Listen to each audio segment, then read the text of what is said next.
प्राण्यांची हत्या करणं पाप आहे की पुण्य आहे? पुण्य आहे म्हणते बघ. पुण्यही आहे ना पापही आहे असं म्हणते बा. म्हणून ती रोज मच्छर मारते. इकडून मच्छर बसला चावला. प्राण हत्या हे पापातच जमा होते. प्राणी लहान असो की मोठा असो, म्हणून प्राण हत्या करायची नाही. एका मच्छरला जर मारलं तर 500 वेळा आपल्याला पुन्हा मच्छर म्हणून जन्म घ्यावा लागो. एका ऊला जरी तुम्ही मारलं ना, डोक्यातली एक लिक्त जरी मारलं असं, तुमचं समाधान होत नाही. नखावर घेता टचकन आवाज येईपर्यंत मारत राहताय. किती दया आहे बा मच्छर आपल्या ते उगाच्या लिक्ताविषयी. एका ऊची हत्या केली तरी 500 वेळा ऊ म्हणून जन्म घ्यावा लागेल. नाही आता मारले तर मारले, आता नाही मारायचे.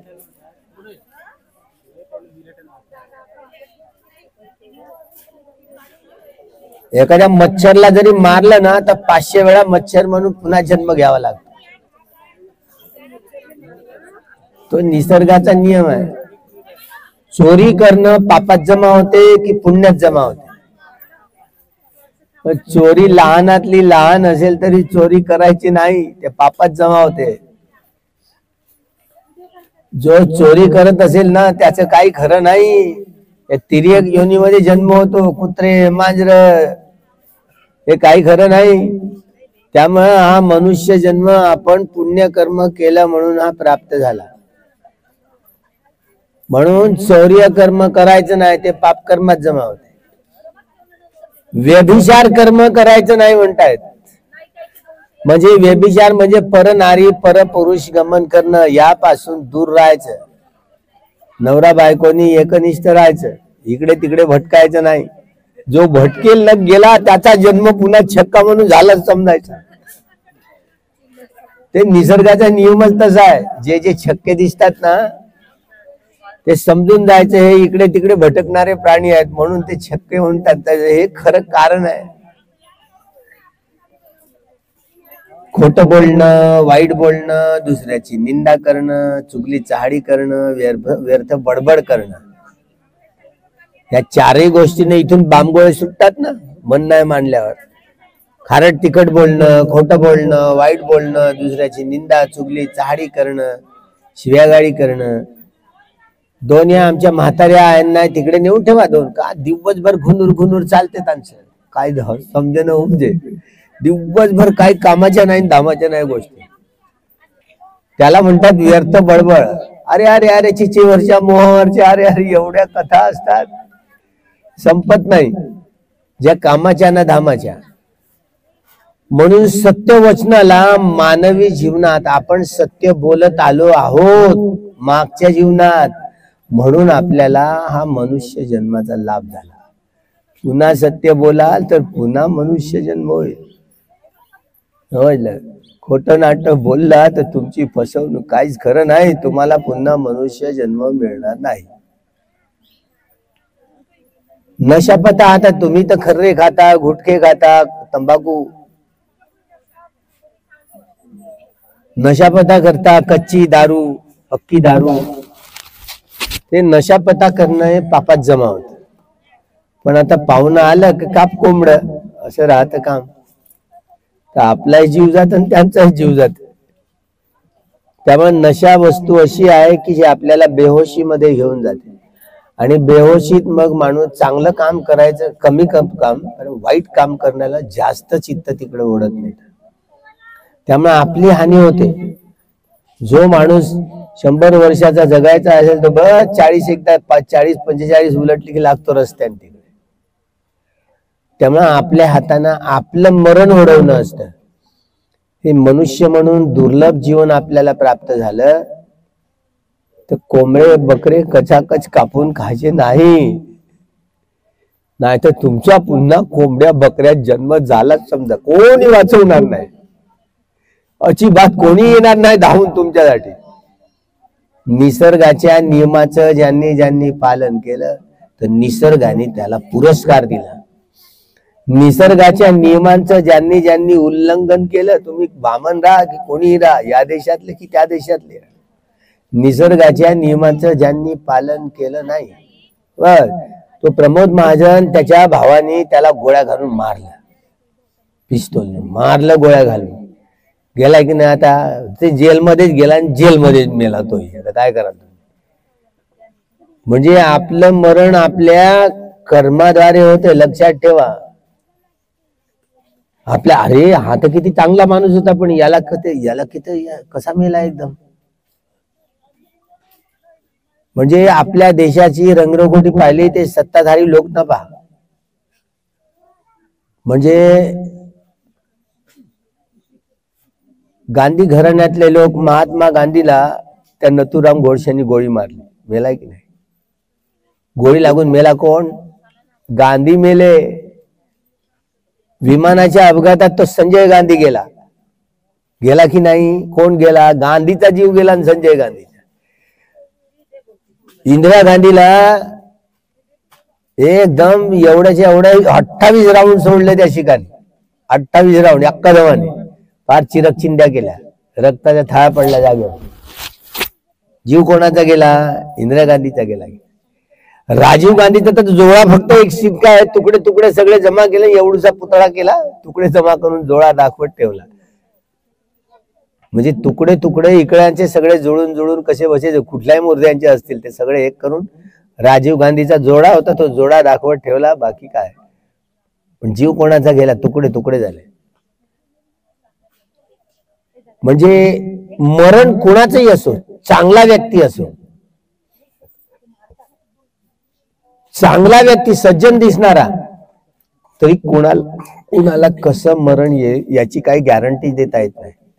एका क्षणातला भरोसा आहे का आपल्याला कधी मरण येईल? तर काही नाही भरोसा.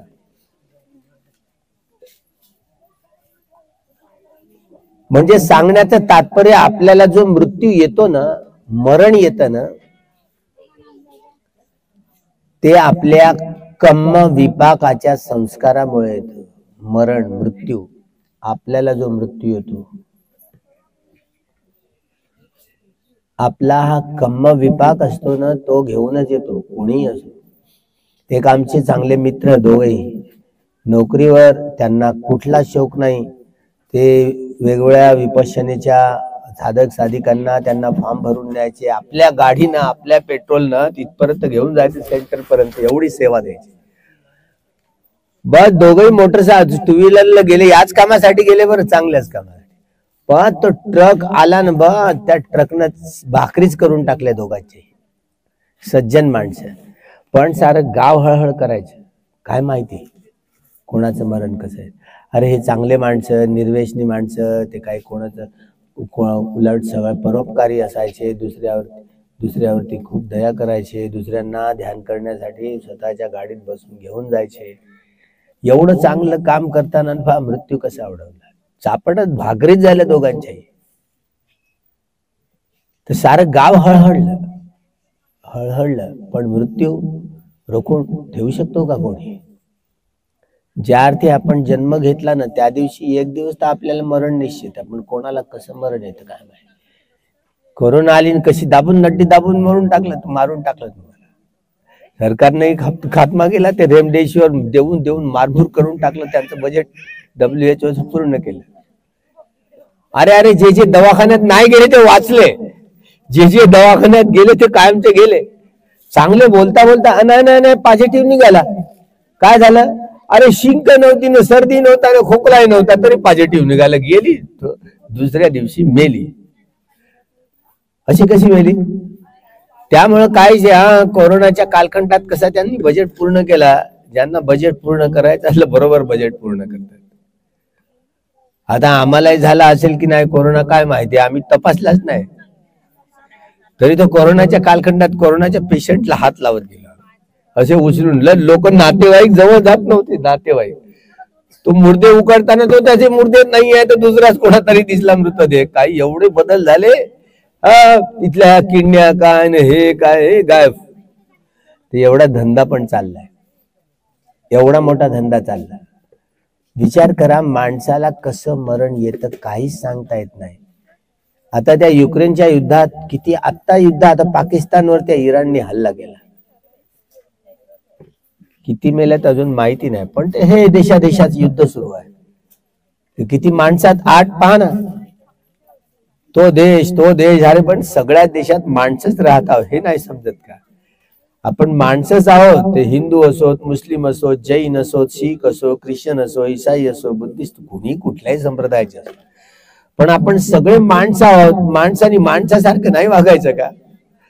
शैतानासारखे वागतात, शैतानासारखे. तर माणसामध्ये हा शैतानाचा स्वभाव आहे, तो आपल्याला पापकर्माकडे घेऊन जातो. आपले अकुशल कर्म, आपले वाईट कर्म, आपले पाप कर्म आपल्याला डुबवणारे असतात. म्हणून पुण्य कर्मच करत राहायचं. कोणी असो दे, ते हिंदू असो, बौद्ध असो, जैन असो, शीख असो, यहुदी असो, ईसाई असो, मुस्लिम असो, ख्रिश्चन असो, ब्राह्मणेतर असो, कोणी असो, पुण्य कर्मच करत राहायचं. पाप कर्माचे वाटेकरी बनायचं नाही. थोडस जरी पाप केलं ना, एक ठिणगी साऱ्या जंगलाला वनवा लावून जाते. आपल्या साऱ्या जीवनाचाच एवढा बदल होऊन जातो. म्हणून अकुशल कर्म आपल्याला भटकलं नाही पाहिजे, अकुशल कर्म करण्याची चेतना नसली पाहिजे. तर माणसाला माणसाशी माणसासारखं वागता येईल, तो माणूस शोभेल. नाहीतर काही खरं नाही, मनुष्य जीवन व्यर्थ गेलं समजायचं. साधू संतांनी, संत पुरुषांनी ही मोठी शिकवण जिंकली. बाबा चांगलं कुशल एवढं चांगलं काम करा आणि वाईट काम सोडून द्या. करत असाल तरी सोडून द्या, नाही सोडलं तर तुम्हाला तुमचं काहीच खरं नाही, गेलं कामातून समजायचं. मनुष्य जन्म प्राप्त करून व्यर्थ जन्म गेला असं समजायचं. म्हणून या मनुष्य जीवनामध्ये आपली हानी होईल, इतरांची हानी होईल असे कर्म करू नका. आपलाही लाभ होईल, इतरांचाही लाभ होईल असंच कर्म करावं. दोनों गोष्टी करायच्या, बाकी सगळं सोडून द्यायचं. आपला लाभ होईल ती गोष्ट करायची, जी हानी होईल ती गोष्ट करायची नाही. त्यामुळं कुशलच कर्म करायचे, पुण्य कर्मच करायचे, पाप कर्माचे सहभागी वाटेकरी व्हायचे नाही. सब्ब पापस्य अकरणं, सर्व प्रकारची पाप कर्म करायची नाही. पुण्यकर्मच करायचे, चांगलीच कर्म करायची. आणि आपलं चित्त, आपलं मन शुद्ध करण्यासाठी 10 दिवसाचे शिबिर, विपश्यना शिबिरात जाऊन करायचे. आपलं चित्त शुद्ध चित्ताने कामं करता आली तर शुद्ध परिणाम येईल.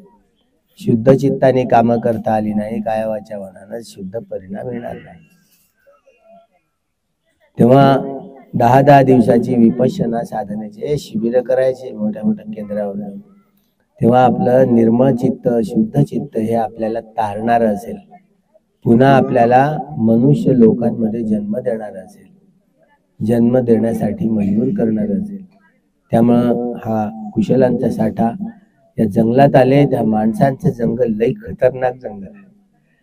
तो काल दिवसभर वाघ फिरला, मांजर पाहिल्यासारखी वाटली है ना. आणि तुम्ही फिरत आहात तर काही खरं नाही. इकडे आचकट विचकट कराल, तिकडे वाचवट. अरे काय नाही, काही इच्छक धंदे करायला खूप आवडतं लोकांना. त्यामुळे हे मन ना इच्छक काम करायला पाहते, चांगलं काम करायला त्याला बरोबर सुचत नाही. सुचलं तरी जाऊ दे, उद्या करू म्हणतात.